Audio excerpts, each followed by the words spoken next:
Assalamualaikum warahmatullahi wabarakatuh. Halo semua, perkenalkan saya Sinta Sri Susanti dan rekan saya Nadiatul Afifah. Kami dari kelas 11 Busana 2.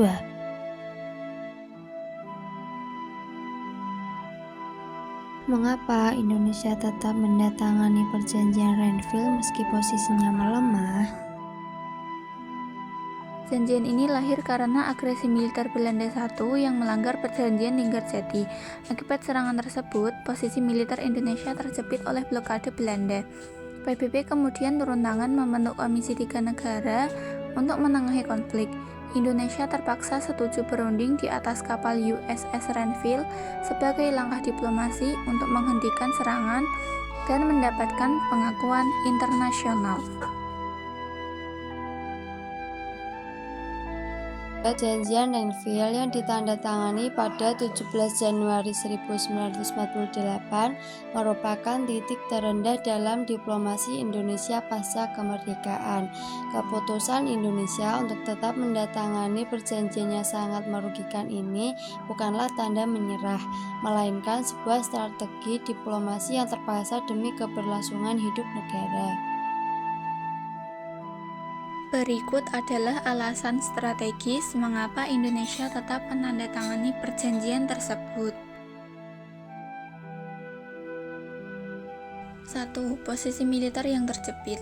Pasca agresi militer Belanda I, wilayah kekuasaan Republik Indonesia terkepung di dalam kantong-kantong gerilya.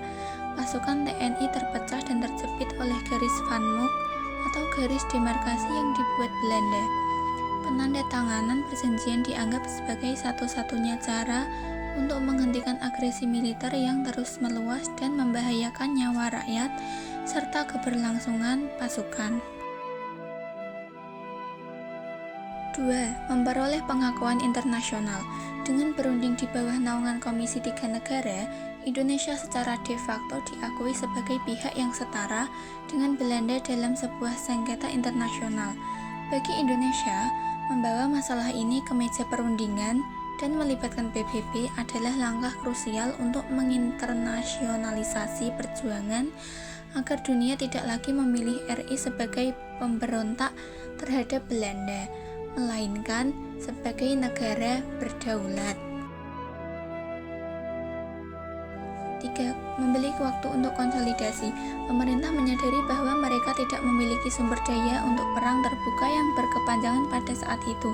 Penandatanganan ini memberikan jeda perang atau gencatan senjata yang sangat dibutuhkan oleh pemerintah pusat dan militer untuk A. Melakukan konsolidasi kekuatan, B.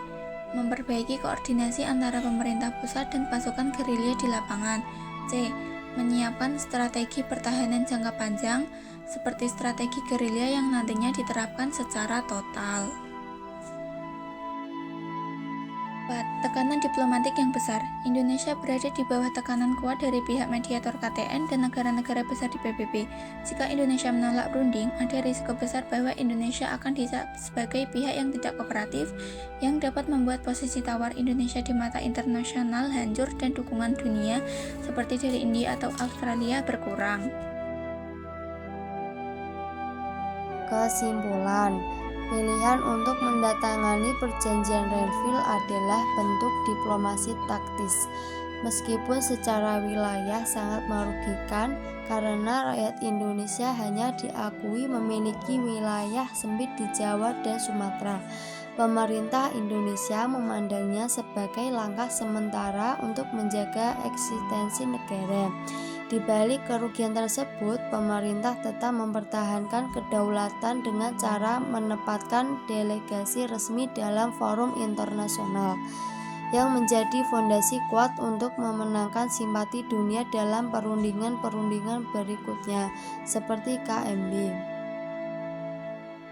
Sekian video dari kami. Wassalamualaikum warahmatullahi wabarakatuh.